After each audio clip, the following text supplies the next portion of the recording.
E não mais ensinará cada um a seu próximo, nem cada um a seu irmão, dizendo: Conhece o Senhor? Porque todos me conhecerão, desde o menor deles até o maior. Paulo, aos Hebreus, capítulo 8, versículo 11. Quando o homem gravar na própria alma os parágrafos luminosos da lei divina, o companheiro não repreenderá o companheiro, o irmão não denunciará outro irmão. O cárcere cerrará suas portas, os tribunais quedarão em silêncio. Canhões serão convertidos em arados, homens de armas volverão à sementeira do solo. O ódio será expulso do mundo, as baionetas repousarão, as máquinas não vomitarão chamas para o incêndio e para a morte, mas cuidarão pacificamente do progresso planetário. A justiça será ultrapassada pelo amor. Os filhos da fé não somente serão justos, mas bons, profundamente bons. A prece constituir-se-á de alegria e louvor, e as casas de oração estarão consagradas ao trabalho sublime da fraternidade suprema. A pregação da lei viverá nos atos e pensamentos de todos, porque o Cordeiro de Deus terá transformado o coração de cada homem em tabernáculo de luz eterna, em que o seu reino divino resplandecerá para sempre. Emmanuel. Bom, hoje a gente vai estudar o capítulo 41 do livro Pão Nosso, no futuro. Mas quando eu fui preparar esse texto, no futuro, do capítulo 41, eu percebi que os dois capítulos anteriores, o capítulo 39 e o capítulo 40, parece que o Emmanuel teve uma intenção de colocar uma sequência de coisas. Olha que coisa curiosa. No capítulo 39, ele colocou o título Convite ao Bem. No capítulo 40, ele colocou Em Preparação. E no capítulo 41, ele colocou No Futuro. Na verdade, são três momentos. Primeiro é o convite, depois a preparação, depois o futuro. Então eu resolvi tentar fazer esses três textos no mesmo dia, fazendo essa sequência. Primeiro, aceitar esse convite, esse chamamento ao bem, né? Essas oportunidades que a vida oferece para todos nós e a que a gente muitas vezes negligencia essas oportunidades, né? Mas depois do momento em que alguém escuta esse chamado, tem o momento da preparação, aí tem todo um processo de preparação, de luta, né, para chegar nesse momento futuro.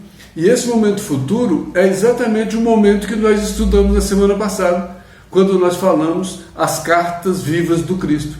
No futuro nós seremos essas cartas vivas do Cristo, porque nós refletiremos em toda a nossa conduta, em todo o nosso comportamento, esse ensinamento do Cristo que já vai estar interiorizado dentro de nós. Porque Ele é que é esse caminho, a gente já aprendeu esse caminho e vai refletir esse caminho na nossa caminhada. Nós vamos trilhar por esse caminho, porque esse caminho vai estar dentro de nós. Então a gente vai seguir essa sequência. Embora o texto de hoje principal seja esse, No Futuro, capítulo 41, a gente vai dar uma passada nos dois capítulos anteriores. No 39, Convite ao Bem, e no 40, Em Preparação. Bom, o capítulo 39, Convite ao Bem. O Emmanuel pegou um versículo de uma carta do Evangelho de Lucas, 14:10, só o versículo 10. Mas, quando fores convidado, vai. Olha, pegou um trecho de uma fala de Jesus. Quando fores convidado, vai, siga. E quando é que a gente é convidado? A todo momento. Em todas as circunstâncias tem convite para a gente ir. A gente que não escuta o convite.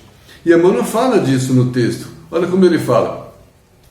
Em todas as épocas, o bem constitui a fonte divina suscetível de fornecer-nos valores imortais.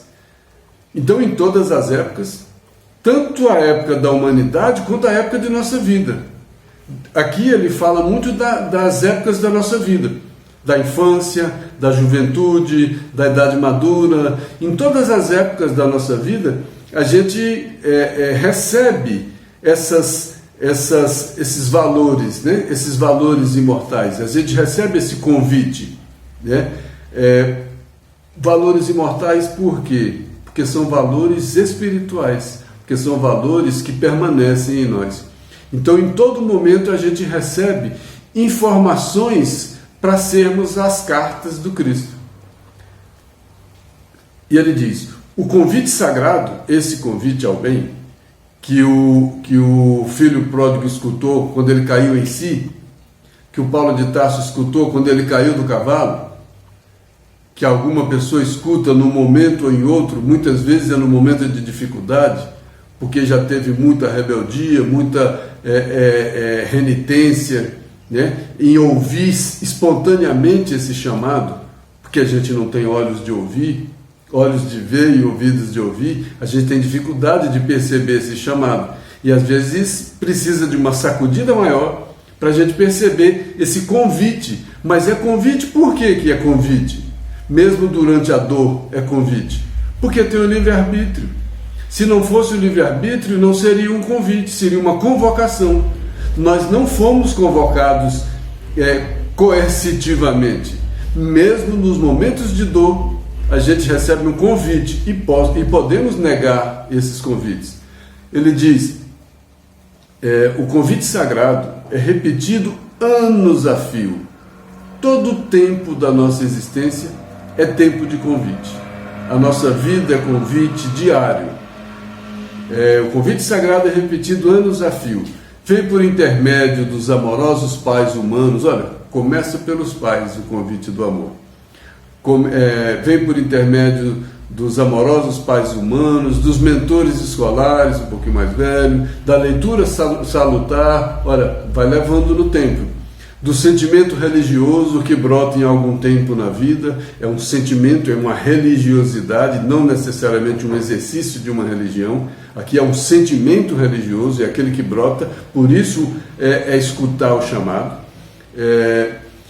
São todas essas possibilidades, mas ele diz, entretanto, raras inteligências atingem a juventude de atenção fixa no chamamento elevado.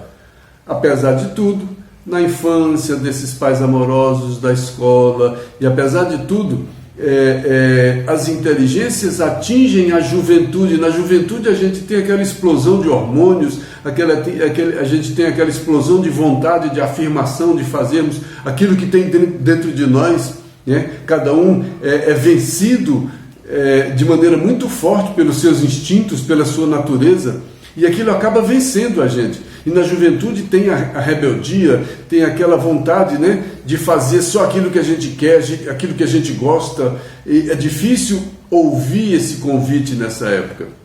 Aí ele diz, raras inteligências atingem a juventude de atenção fixa nesse convite, porque está com atenção em outras coisas. Não está com atenção nesse convite, porque esse convite é um convite, é leve, é sutil, é no cotidiano, é nas menores coisas, e passa despercebido de muita gente que escuta outros convites. A gente escuta o convite da bebida, o convite da farra, o convite dos colegas, muitos outros convites a gente escuta nessa juventude. Mas raras vezes, raras inteligências percebem esse convite da espiritualidade, esse convite espiritual, esse convite da bondade divina nesse momento da vida. Quase toda a gente ouve as requisições da natureza inferior. Quase todo mundo vê brotar em si, na juventude, a encarnação se completou, né? O espírito começa a manifestar exatamente aquilo que ele é. Ali ele começa a mostrar quem ele é, né? Mas menos aberto às inovações, e naquele momento da juventude ele está expandindo aquilo que ele é. Ele resiste muito a esses convites, né? Então quase toda a gente ouve as requisições da natureza inferior, olvidando deveres preciosos. É o primeiro momento em que a gente nega os aprendizados, que a gente nega esses convites. Os apelos, todavia, continuam. Engraçado com essas coisas de Deus, essas coisas de Jesus, é porque ninguém desiste. Os bons espíritos, a bondade, o amor, não tem desistência, ninguém desiste, mas também ninguém coage, ninguém obriga. É sempre convite. Mas olha, os apelos, mesmo na juventude rebelde, que só escuta os convites daquilo que ela quer, os apelos toda a vida continuam, né? Embora apelos que não são escutados, que as pessoas continuam ouvindo os apelos dos seus instintos menos desenvolvidos. Mas tudo bem, o semeador que saiu a semear continua semeando, porque a função do semeador, o papel do semeador é semear. O papel do semeador não é julgar. O semeador não julga, eu vou jogar uma semente aqui, não vou jogar ali, agora eu jogo, amanhã eu não jogo, esse aqui eu estou com raiva, não, esse aqui já teve oportunidade. Não. O semeador não para de semear. Permanentemente essa sementeira acontece. Aí olha aquele filme Nosso Lar, os 8 anos que o espírito André Luiz passou no umbral sem ouvir, porque ele estava tão preso nas coisas dele, nos orgulhos, naquelas coisas do homem, do mundo, que não tinha percebido. Aí de repente, numa prece, ele ouviu o convite. Lembra quando no filme, um momento lá, o André Luiz fala pro instrutor lá, mas não vamos socorrer? E ele falou, mas eles não ouvem, eles não veem. Esse instrutor se voltou, estendeu a mão e convidou, e ninguém viu. Por quê? Porque eles não estavam percebendo esse convite, mas o convite continua sendo feito permanentemente para encarnados, para desencarnados. É o convite do amor. O amor é a força divina do universo e não para de ser derramado sobre todos o tempo todo. Não tem um momento, não tem um pior. É como o sol.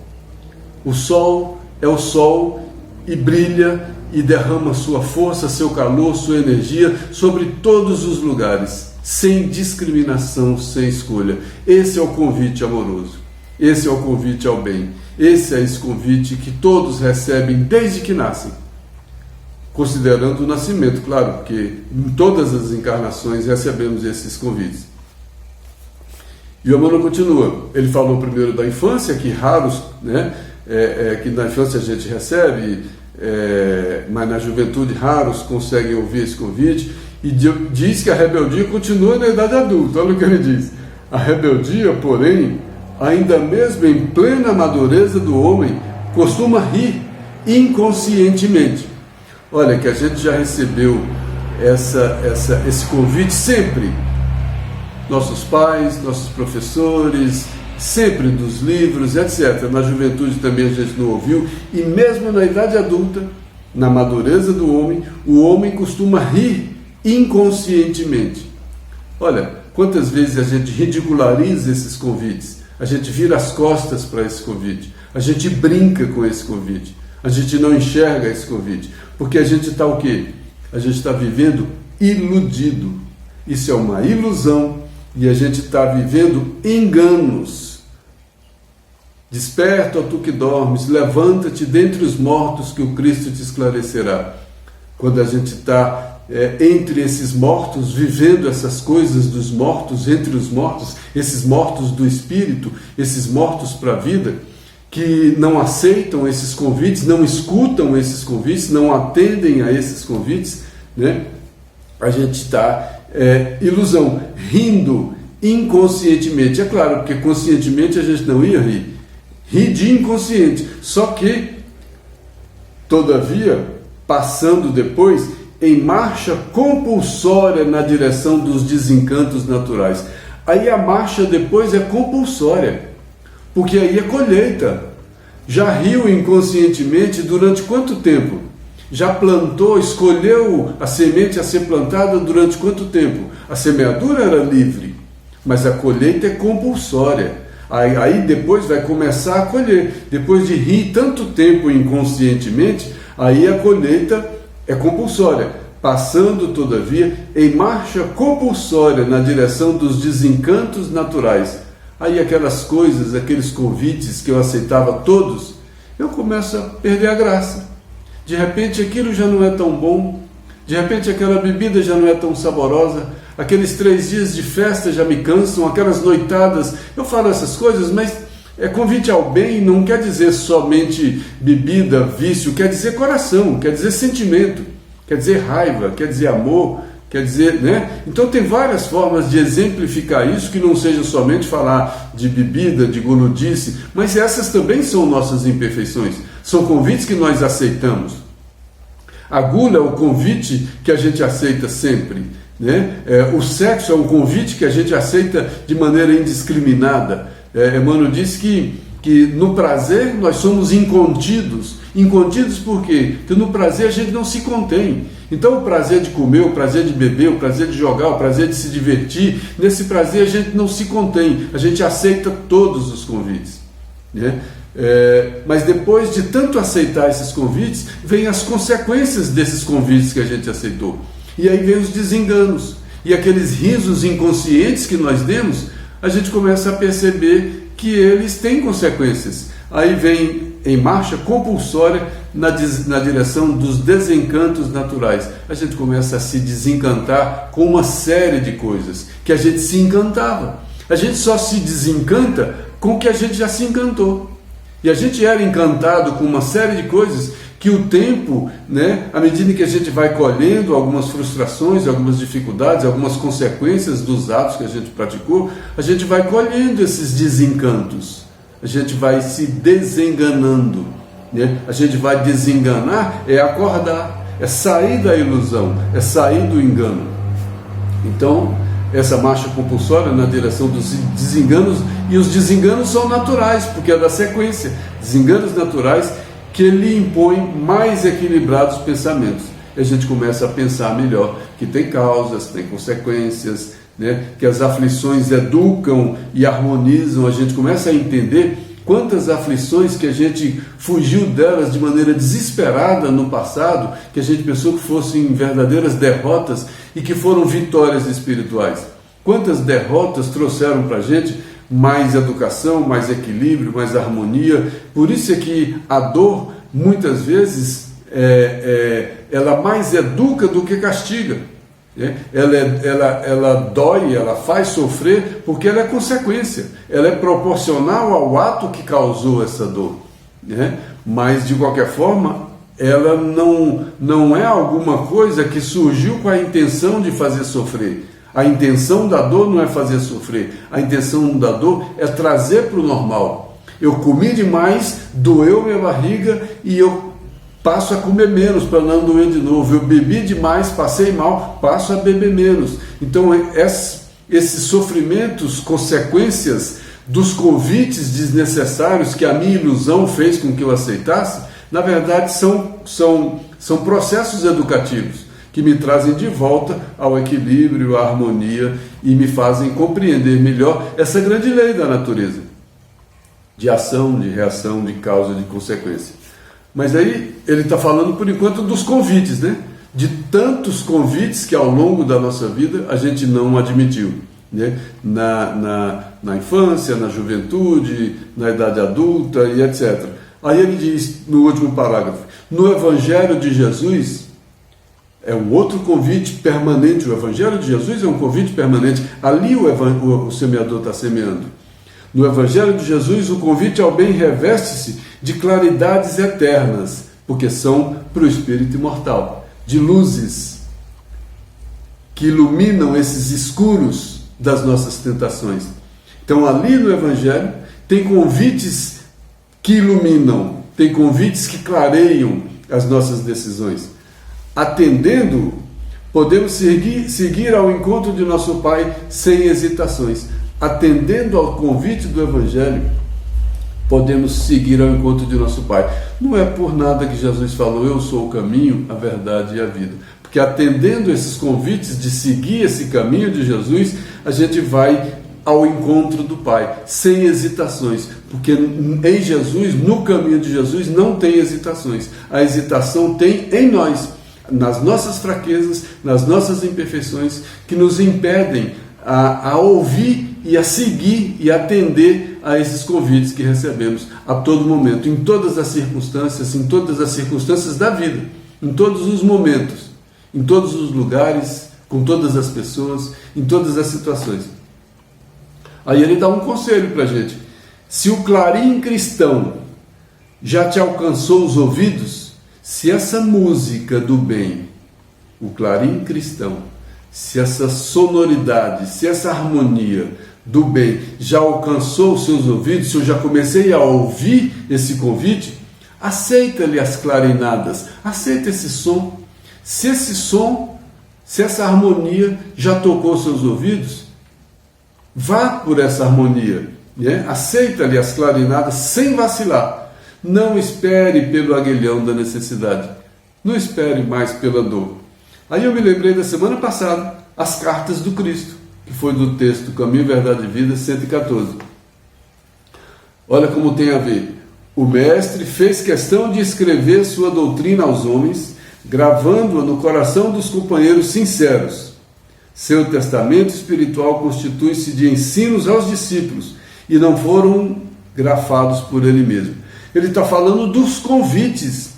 Então o convite de Jesus não foi feito em papel, é o que ele está dizendo. O Evangelho não foi um convite feito por Jesus, não foi grafado por ele. O Evangelho foi escrito por quem recebeu diretamente o convite de Jesus. Os discípulos receberam o convite diretamente de Jesus. Quando Jesus chamou Pedro para ser pescador de homem, ali era o convite. Aqueles anos que esses discípulos passaram seguindo Jesus, ali era o convite. Olha a dificuldade de cada um para deixar suas casas, para deixar suas famílias, para deixarem seus trabalhos, para deixarem suas atividades. Tem filmes aí que mostram a dificuldade de Zaqueu. A mulher de Zaqueu gostava de luxo, gostava de dinheiro, para deixar aquela casa, para deixar tudo aquilo, para seguir Jesus. Isso foi uma dificuldade. Judas, para deixar aquela vida que ele tinha para seguir Jesus. Madalena, para deixar a luxúria. Paulo de Tarso, para deixar o orgulho. Olha todos esses que atenderam o chamado, que atenderam o convite. Mas esses discípulos que receberam o convite diretamente das palavras de Jesus, eles sim escreveram as lições que receberam. Nós não recebemos esse convite diretamente de Jesus, mas recebemos desses discípulos que escreveram aquelas lições que eles receberam. Aí, o mestre fez questão de escrever sua doutrina aos homens, gravando no coração dos companheiros sinceros. Todo mundo que se encontrou com Jesus naquele momento ouviu diretamente dele esse convite.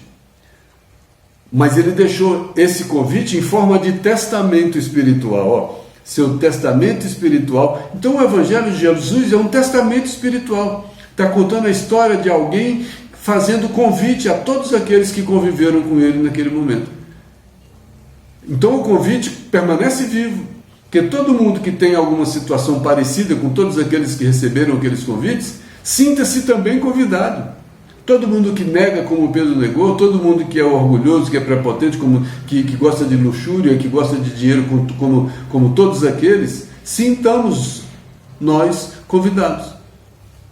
Então, esse testamento espiritual, que é o Evangelho, constitui de ensinos aos discípulos e não foram grafados por ele mesmo. Bom, até agora a gente falou de convite, que era o primeiro texto. Aí vem o capítulo 40 do Pão Nosso, que fala em preparação. Aí já é o momento em que ouviu o convite e começa a se preparar ouvindo o convite. Olha o que Emmanuel diz nesse texto, em preparação. Traduziremos o Evangelho em todas as línguas. Que Evangelho? Esse convite que Jesus fez diretamente aos discípulos e que esses discípulos escreveram. Esse é o Evangelho, que é o testamento espiritual de Cristo, que é o grande convite, que é a boa nova, que é o caminho. Então traduziremos o Evangelho em todas as línguas, em todas as culturas, exaltando a grandeza do Evangelho, destacando o que ele tem de sublime, semeando a poesia desse Evangelho, comentando as verdades que ele traz e interpretando um monte de lições. Olha, então ele está dizendo que esse Evangelho, que as lições que o Cristo passou diretamente aos discípulos e que os discípulos escreveram, que se tornaram convites a nós, esse convite é traduzido em todas as línguas e culturas. Para quê? Falando da grandeza, falando da sublimidade, falando da poesia, falando da verdade e falando das lições que tem naqueles convites que Jesus fez aos discípulos. E esse Evangelho, e esse convite, que é uma preparação, o que Emmanuel diz? Impondo-nos o raciocínio, aprimorando o coração e reformando a inteligência. Olha, então o que é esse convite? De que maneira esse convite age na gente? Ele nos impõe o raciocínio, por quê? Porque não é uma fé só de obediência, é uma fé raciocinada. Quando a gente estuda esse Evangelho, que exalta a grandeza, que destaca a sublimidade, que vê a poesia, que vê a verdade, interpreta as lições, a gente compreende. Aí quando a gente compreende, essas lições vêm para o raciocínio. Aí a gente compreende o convite. Então não é só um convite, venha a mim, não vinde a mim. Não, o convite é muito, esse vinde a mim, o significado é muito maior, é muito mais amplo. Ouvir esse chamado, ouvir esse convite, aí esse convite se impõe ao nosso raciocínio, porque a gente compreende a dimensão desse convite, né? E muda o nosso sentimento, porque a gente raciocina, impondo-nos o raciocínio, aprimorando o coração, porque a gente raciocina melhor, modifica o sentimento e reformando a inteligência, nos transformamos, nos aperfeiçoamos, nos libertamos, nos elevamos. Olha o processo de crescimento que o Evangelho traz. Ele está falando aqui que é o que o Evangelho faz, nos preparando para quê? Para sermos as cartas do Cristo. Refletir o Cristo em todas as nossas condutas. Porque o Evangelho tem essa grandeza, essa sublimidade, essa poesia, essa verdade, essa lição, que se impõe ao nosso raciocínio quando a gente aprende a estudar o Evangelho, e a doutrina espírita faz muito isso. O que o Emmanuel faz com essa coleção Fonte Viva, com esse Pão Nosso? Ele está explicando o Evangelho. Então esses textos do Evangelho, eles estão entrando no nosso raciocínio. Não é só eu creio pela fé, simplesmente, não, a gente está compreendendo, porque ele está falando. E quando a gente compreende, ele toca o nosso coração. Olha quando Emmanuel fala, conhecer, sentir, refletir, sentir e viver. O que é isso? Conhecer é um raciocínio, né? É sentir, é o coração, e reformar a inteligência é o viver. Pregar o Evangelho a toda criatura, quando Jesus falava, o que é? É viver o Evangelho por um raciocínio novo, com um coração novo, reformando a minha inteligência, reformando aquilo que eu sou. Então, renovando leis, aperfeiçoando costumes e aclarando caminhos, me transformando. Nisso é salvação, é elevação, é regeneração, é transformação. Então não é... Por isso é que é raciocínio, porque aí não dá mais para acreditar naquela salvação porque eu rezei um Pai Nosso, naquela salvação porque eu acendi uma vela, naquela salvação porque eu vou pedir perdão no último dia. Não é assim, né? Aí a gente vai entender pelo raciocínio, pelo sentimento, pela inteligência, a gente vai entender e vai renovar. Como é que a gente vai renovar as leis? O que Jesus falou? Porei minhas leis em seus corações e a escreverei em seus entendimentos. Olha que dimensão dessa frase que a gente comentou semana passada. Como porei minhas leis em seus corações? Aprimorando o sentimento. E escreverei porei minhas leis em seus corações e escreverei em seus entendimentos. Como vai escrever no meu entendimento? Trazendo raciocínios novos. É isso que ele está dizendo. Reformando a inteligência. Eu vou ser outra pessoa quando essa lei estiver no meu pensamento e no meu coração. Eu vou ser outra pessoa. Eu sendo outra pessoa, eu vou ser essa carta viva do Cristo, que Paulo de Tarso falava também. Aí eu vou refletir os ensinamentos do Cristo na minha conduta, porque eu compreendi, porque eu senti e porque eu me transformei. Não é porque alguma coisa aconteceu e que de um dia para outro, de uma hora para outra, aconteceu um milagre e eu fiquei santo, eu virei santo. Não vai ser, eu não vou conseguir virar santo, eu vou ter que compreender, eu vou ter que perceber aquele convite, aquele chamamento. Por isso que o convite não é para ir para o céu. O convite é para ir pelo caminho do céu. Aí tem o caminho. O difícil é essa caminhada, porque é no caminho que eu vou me transformando. O convite, né, é só o processo de acordar, o processo de cair em si. Depois tem a luta, é em preparação. Então tem o convite, tem a preparação e depois tem todo o processo. Eu me converti, agora eu sou santo. Não, eu ouvi o chamado, agora começa todo o processo de preparação.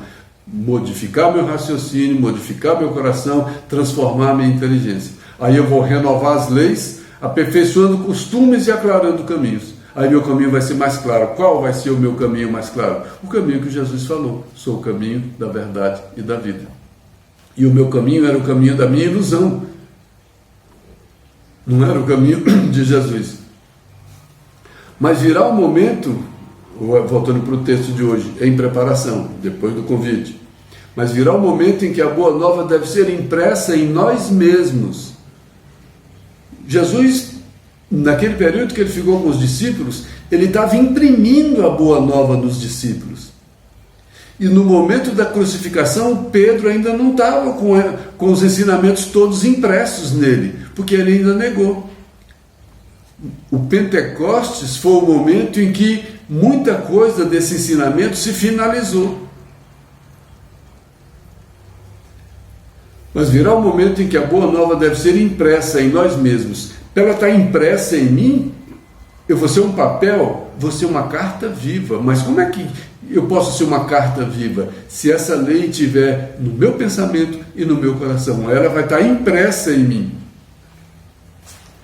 Aí mas virá um momento em que a boa nova deve ser impressa em nós mesmos, nos refolhos da mente, nos recessos do peito, por meio das palavras e ações. Ele fala onde e de que maneira. Onde? Na mente, no peito, nos refolhos da mente, nos meus pensamentos, nos recessos do peito, profundamente guardada lá dentro do meu sentimento. E por meio de quê? Das palavras e das ações, daquilo que eu falar e daquilo que eu fizer. Aí as leis do Cristo vão estar em mim. Então as leis do Cristo vão estar em mim, não é quando eu decorar o Evangelho, não é quando eu sair por aí repetindo, dizendo cada versículo, cada capítulo, não. É quando eu me comportar de acordo com esses ensinamentos. É quando eu entender esses ensinamentos e quando eu sentir esses ensinamentos e o meu entendimento e o meu sentimento desses ensinamentos vão fazer com que as minhas palavras e as minhas ações sejam compatíveis com esse ensinamento. Por isso esse ensinamento é o caminho da verdade. E fora desse ensinamento eu não estou nesse caminho da verdade. E aí a gente voltando só para fazer um comentário sobre as cartas do Cristo, que a gente viu a semana passada, que é do Caminho, Verdade e Vida, 114, Emmanuel diz naquele texto: esses documentos vivos do santificante amor do Cristo palpitam em todas as religiões e em todos os climas. Esses documentos vivos, quem são esses documentos vivos? São essas pessoas, esses espíritos que já compreenderam melhor, que já sentem melhor e que já se comportam melhor. Então ele não tem só entre os espíritas, não tem só entre algumas religiões. Ele está dizendo que esses documentos vivos, porque é documento vivo, porque já colocou a lei no pensamento e já colocou a lei no sentimento. Então esses documentos vivos do santificante amor do Cristo estão em todas as religiões e em todos os climas, em todos os lugares. Não tem privilegiado. São os vanguardeiros que conhecem a vida. Quem é o vanguardeiro? Não é aquele que está lá na frente? Não é aquele que vai na frente? E quem somos nós, os espíritas, os vanguardeiros? O que diz o livro dos espíritos? Que a gente é o vanguardeiro ou que a gente é o trabalhador de última hora? Desculpa. Nós não somos os vanguardeiros, nós somos os trabalhadores de última hora. Então os vanguardeiros já estão lá na frente. Talvez um Chico seja um vanguardeiro, um Emmanuel seja um vanguardeiro, uma irmã Dulce seja uma vanguardeira, tantos e tantos aí já tenham caminhado nessa vanguarda do pensamento, do sentimento e do comportamento do Cristo. nós não somos mais, não dá mais para a gente ser vanguardeiro disso, mas dá para a gente acompanhar, dá para a gente ainda ser o trabalhador de última hora. Então, são esses que já compreenderam, que já são esses documentos vivos. Eu não sou esse documento vivo, porque eu não reflito o Evangelho na minha conduta, naquilo que eu falo, naquilo que eu sinto. A todo momento eu digo coisas contrárias ao Evangelho. A todo momento eu sinto coisas contrárias ao sentimento que o Cristo ensinou.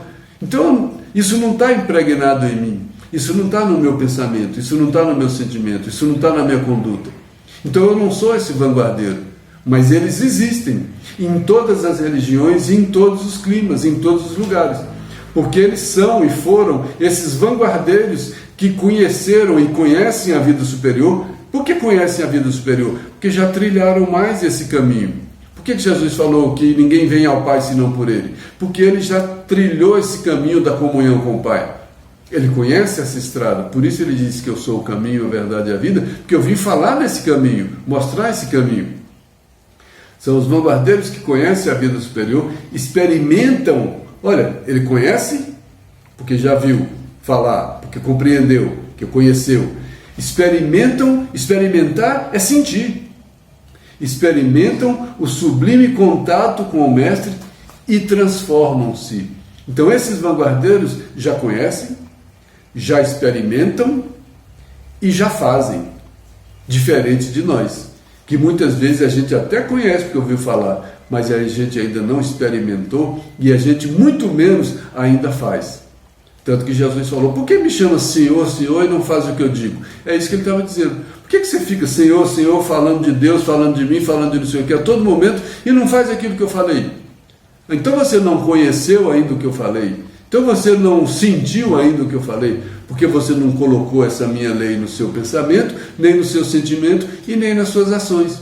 Então o que você é? Falando de mim o tempo todo e sem ter aquilo que eu ensinei no pensamento, no coração e nas atitudes. Você é um hipócrita, caiado por fora e podre por dentro. Você está morto, deixa os mortos enterrar os seus mortos. Olha como tudo tem uma lógica. Por isso é raciocínio, por isso é coração e por isso é inteligência. Porque, em verdade, se o céu nos permite espalhar essa divina mensagem, que é o Evangelho, um dia exigirá que nos convertamos em traduções vivas do Evangelho. Um dia eu vou ter que traduzir esse Evangelho na minha maneira de compreender, na minha maneira de sentir, na minha maneira de viver. Né? Desperta, ó tu que dormes, levanta-te dentre os mortos, que o Cristo te esclarecerá. E o Cristo vai me esclarecer como? Por essa lei que Ele vai colocar no meu pensamento e no meu sentimento, e essa lei vai fazer com que eu transforme a minha conduta. Aí, por último, chegamos nesse de hoje, que é no futuro. Aí sim, depois que a gente ouviu o convite, depois que esse convite nos transformou pelo pensamento, pelo sentimento, aí nós chegamos no futuro. Aí é o mundo regenerado. E a gente fica esperando a data. Não vai ser pela data, vai ser por esse processo. É o homem que vai trazer a data, não a data vai trazer o homem modificado. O homem modificado vai trazer a data. E a gente fica achando que a data vai trazer o homem modificado, vai dormir de um jeito e acordar modificado. Por quê? Porque agora o mundo é de regeneração. É muita ilusão, não é? Como é que cabe no nosso raciocínio um negócio desse? Não cabe.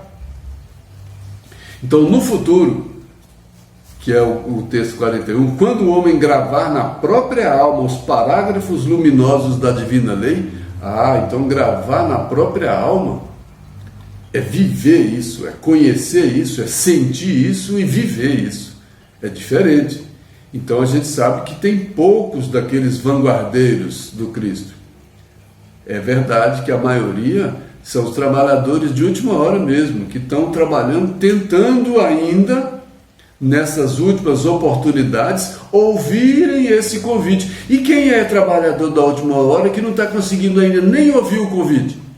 Porque está ouvindo só o convite das tentações que vem lá de dentro, das imperfeições que vem lá de dentro. Que eu ainda estou assistindo e ouvindo e me identificando só com os convites mais imperfeitos possíveis que representam as tentações que ainda moram em mim. E eu ainda não consigo nem me sensibilizar com um convite desse, porque eu não estou nem ouvindo ainda. Aí a gente se preocupa, porque ora a gente está... É esse o nosso meio, é esse o nosso momento. Então, quando o homem gravar na própria alma os parágrafos luminosos da divina lei, o companheiro não repreenderá o companheiro, o irmão não denunciará o irmão, aí o momento é outro, né? Aí não tem mais, o escândalo é necessário, mas ai daquele porque o escândalo vem. Porque aí o escândalo não vai ser mais necessário. Por quê? Porque o mundo não vai ser mais um mundo de imperfeitos, cometendo imperfeições. Porque aqueles imperfeitos que viviam cometendo imperfeições, ouviram o chamado, colocaram a lei no pensamento, no sentimento, nas ações, se transformaram. Agora, esses imperfeitos que estavam cometendo imperfeições uns com os outros, não estão mais cometendo imperfeições uns com os outros. Porque chegou no futuro, chegou no mundo regenerado. Né? O cárcere vai fechar suas portas, os tribunais se quedarão em silêncio, canhões serão convertidos em instrumentos de trabalho, homens de armas se voltarão para o trabalho e o ódio será expulso do mundo. Aí ele diz, nesse momento, a justiça será ultrapassada pelo amor. Os filhos da fé não somente serão justos, mas bons, profundamente bons. A gente tem dificuldade de entender isso aqui, mas eu peguei um trechinho do Evangelho de Mateus que facilita para a gente entender isso, que a gente fala, bom, bem-aventurados os justos, então justo é uma grande qualidade de justiça, e é assim, mas essa justiça que ele está falando aqui é aquele momento em que eu quero além do justo, do que seja justiça, porque teve um momento na história que olho por olho, dente por dente era justo, era justiça. Aí vem Jesus e falou, eu até anotei aqui, Mateus 5,38, ouvistes o que foi dito, olho por olho, dente por dente. Isso era justiça, isso era justo. Eu, porém, vos digo, não resistais ao homem mau, antes, aquele que te fere na face direita, oferece-lhe também a face esquerda. Então é amor, foi além da justiça. O justo seria olho por olho, dente por dente. Agora o perdão vai além dessa justiça. O perdão vem para o amor. E quando eu perdoo, eu tenho um sentimento novo. Aí eu me transformei por dentro. Aí eu vou agir de maneira diferente. E Jesus disse muito nesse trecho que fala do Sermão do Monte, e logo adiante, depois do Sermão do Monte, no Sermão do Monte ele fala da humildade, das aflições e etc. E logo depois é que ele fala dessas mudanças, né? Ouviste o que foi dito, eu porém vos digo. Eu porém vos digo, ele traz um monte de coisas que ele estava avançando na justiça de Moisés. Né?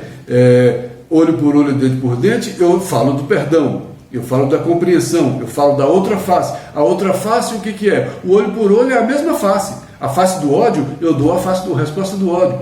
A face do rancor, eu dou o ódio do rancor. Quando ele fala a outra face, é o que? Do ódio, eu dou o perdão. É dando que recebe, é perdoando que é perdoado. Essa é a face de Jesus. Amarás a teu próximo e odiarás a teu inimigo. Ouviste o que foi dito. Foi dito isso é justo, isso é justiça. Amar o meu próximo e odiar o inimigo. Aí Jesus falou, eu porém vos digo, amai os vossos inimigos e orai pelos que vos perseguem. Aí nesse momento, a justiça foi ultrapassada pelo amor. E o Evangelho de Jesus é o Evangelho do amor. Bom, e encerrando, ele diz, a pregação da lei viverá nos atos e pensamentos de todos. Por que a pregação da lei viverá nos atos e pensamentos de todos? Porque todo mundo vai sair por aí na rua pregando o Evangelho, subindo num palanque e recitando a Bíblia? Não. Essa pregação que ele está falando é viver de acordo. Por que vai viver de acordo? Porque ela vai estar nos atos, nos pensamentos e no coração de todos. Então todos vão exemplificar o Evangelho. Aí sim é pregar o Evangelho. Quando Jesus disse, ide pelo mundo e pregai o Evangelho a toda criatura, ele disse isso, ide pelo mundo e vai viver para toda criatura da forma como eu escrevi no coração de vocês e no pensamento de vocês. Ele disse isso aos discípulos, eu preparei o pensamento, o sentimento de vocês, agora vão para o mundo e mostro o que é ser uma carta viva de Jesus. Vocês são apóstolos, vocês vão levar a minha notícia.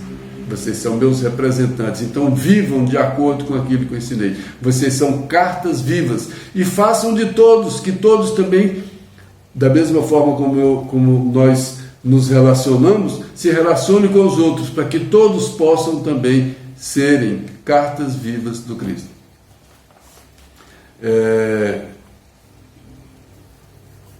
Aí o Emmanuel disse em outro texto, estejamos certos, né? Se trata de lamentável abuso, muita alusão à vontade de Deus, quando vivemos distraídos do trabalho que nos compete. Muitas vezes a gente está, e Deus, e Jesus, e Deus, e Jesus, e a gente não está distraído, a gente não está nem ouvindo o convite ainda. Olha como a hipocrisia é um negócio complicado, que a gente fala, meu Deus, quanto tempo eu fiquei falando de Deus o tempo todo, falando de Jesus o tempo todo, mas eu não estava nem ouvindo o convite. Eu não estava nesse processo de transformação, muito menos ainda no processo de exemplificação. A gente vê a dimensão do trabalho que nos compete. Então o nosso trabalho não é de um dia para o outro, é trabalho de longo prazo. Por isso que a gente vê nos romances do Chico, o Chico conta a história do Públio Lentulus há 2000 anos atrás, e ele está aí na luta até hoje, sendo carta viva do Cristo, 2000 anos depois. Então o tempo é uma coisa que a gente pode considerar, encarnações, a gente pode considerar melhor tudo isso. Quando a gente fala, venha a nós o vosso reino no Pai Nosso, o que a gente está dizendo? Imprima em mim a sua carta. É isso. Venha a nós o vosso reino. Que esses ensinamentos sejam colocados no meu pensamento, no meu sentimento e minhas ações. Eu não sou, o reino de Deus não está aqui no coração? Traga que eu consiga colocar esse amor no meu coração.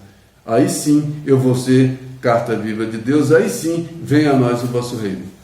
E por falar em carta, o Paulo falou, né? Sois a carta do Cristo ministrada por nós, apóstolos, e escrita não com tinta, mas com o Espírito de Deus vivo, que escreveu no pensamento, no sentimento e no coração, onde, não em tábuas de pedra, como na época de Moisés, mas nas tábuas de carne do coração. Então, as leis divinas, esse evangelho, tem que estar escritas nas tábuas de carne do coração, no sentimento. E a partir daquele sentimento, eu tenho todo o processo de pensamento, de falar, de ouvir, de agir, etc. Perante a alma que se converteu em carta viva do Senhor, quando não haja vibrações superiores de compreensão, haverá sempre o divino silêncio. Por quê? Porque perante a alma que se converteu em carta viva do Senhor, não tem mais vingança, não tem mais olho por olho, dente por dente. Onde não houver vibrações superiores de compreensão, onde não tiver compreensão, vai ter o quê? Vai ter o perdão. Então não vai ter o olho por olho, vai ter o silêncio. Aí sim eu sou a carta viva do Cristo. Como eu sou carta viva do Cristo? Quem me acompanhar no trânsito, um passeio que fizeram no trânsito comigo, vê que essa carta está complicada. Não reflete ainda essa carta viva do Cristo. Que Deus nos abençoe, que a gente possa depois em casa pegar esses 3 textos nesse processo bonito que ele colocou de convite, de preparação e do futuro, e nos situarmos dentro desse processo, para a gente perceber que é muito tempo para ouvir o convite, mais tempo de preparação para chegar nesse futuro. E onde a gente se situa nesse processo? Aí a gente vê a distância que a gente está e o tamanho da luta que a gente ainda tem pela frente. Que Deus nos abençoe e até a próxima.